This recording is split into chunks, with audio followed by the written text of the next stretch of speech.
Hey there, I'm Josh from Synty Studios. In this tutorial, I'm going to show you how to easily set up ragdolls in Unreal Engine. You'll be able to trigger the ragdoll effect manually or when vehicles hit the characters. Let's get started.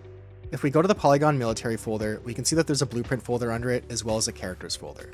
This contains all our character presets. Let's open one. From here, we can go to the viewport to see how our character looks. This character mesh shares the mannequin skeleton, which is going to make it really easy for us. If we click this browse icon, we can go to the mesh. Then we can right-click the mesh, go to skeleton, and click Find Skeleton. This is going to take us to the UE4 mannequin. This UE4 mannequin has a physics asset. Let's open that. Because our polygon characters are bound to the mannequin skeleton, we can use the mannequin skeleton's physics asset on our characters as well. Now that the physics asset is open, we can click Simulate at the top to preview how it will look with physics simulating. Also, we can go to Preview Mesh at the top left and choose one of our polygon characters. That can make it so that we can preview how it will look on our actual polygon characters. We include characters on both the UE5 and UE4 mannequin skeleton. In this case, we're using the UE4 mannequin skeleton, so let's use a UE4 mannequin mesh to preview it. Now let's click Simulate. As you can see, our polygon character ragdolls. Another fun thing you can do while simulating physics in this window is hold Ctrl and right click and drag your character around. By doing this, you can bounce it around and test the physics. You can also use this window to adjust the translation, rotation, scale, and constraints on your ragdoll. In this case, we're just going to leave them default and go back to our character. All of our blueprint characters are bound to the parent class third-person character. Let's click this magnifying glass so that we can find it in the asset browser and put our code in there so it's reused by all our character presets. Once that's open, we can start creating our Ragdoll code. Let's right-click in the event graph and create a new custom event by searching for custom event.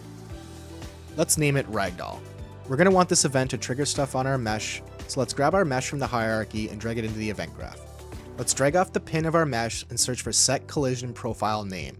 We want to set that profile name to Ragdoll. Connect that to the Ragdoll event. Next, I'm going to select the mesh reference we made, Ctrl+C and Ctrl+V to copy and paste it. Once again, we'll drag off its pin, but this time search for Set Simulate Physics. We want to set that to True. Now that the physics on our mesh is simulating, we want to disable the collision on our capsule. Let's drag a reference to our capsule into the event graph and drag off of it and search for Set Collision Enabled. We want to set the new type to false or no collision. One last step. Let's drag a reference to our character movement controller. Off of that, search for Set Movement Mode and set the movement mode to None, which is the default. This will make it so that our character can no longer move after it ragdolls. Let's keep organized by selecting all our code, hitting C, and giving it a comment like Ragdoll Effect. Now, let's right-click and search for Event R key. We want to make a new event when the R key is pressed that triggers our Ragdoll event. Let's search for the R event, click it, and off of the pressed execution line, call our Ragdoll event. Let's give this a comment, R input triggered the Ragdoll effect, compile, and save. This will technically work, but the collision is going to collide with child meshes on the mesh. If we go back to our character, we can see that it has a mustache, some eyebrows, and a hat.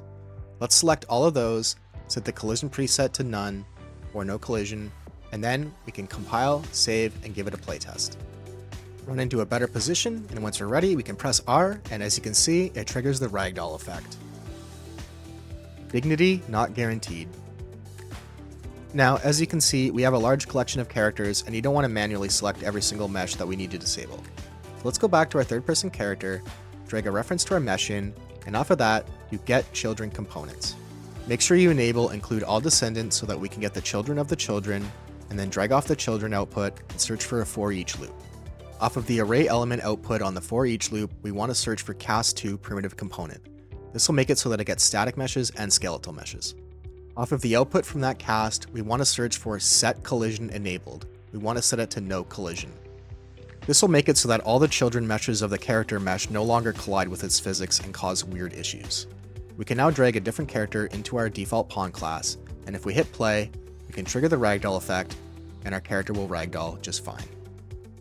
We now no longer need to disable collision manually on our child meshes of our characters.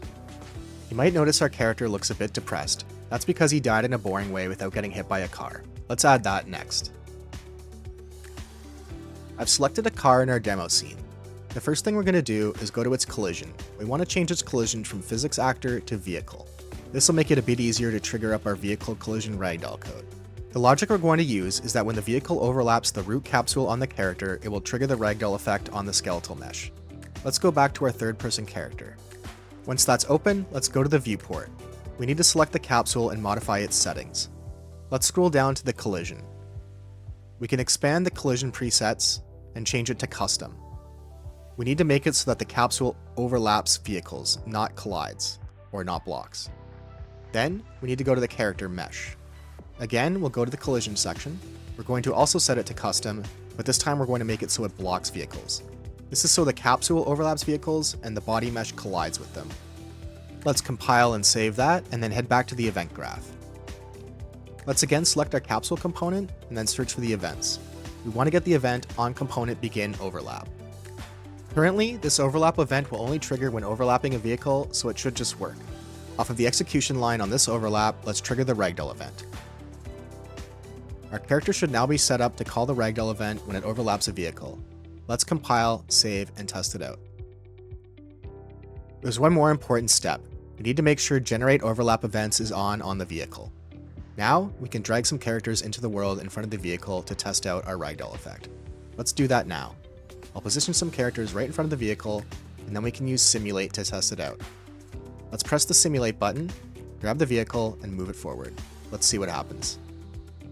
As you can see, it's ragdolling the characters. The velocity and physics force also determines how far they're knocked back. Thanks for watching. Please like and subscribe. Let us know in the comments if you have any other ideas for tutorials you'd like to see. All of the assets used in this video can be found in the description.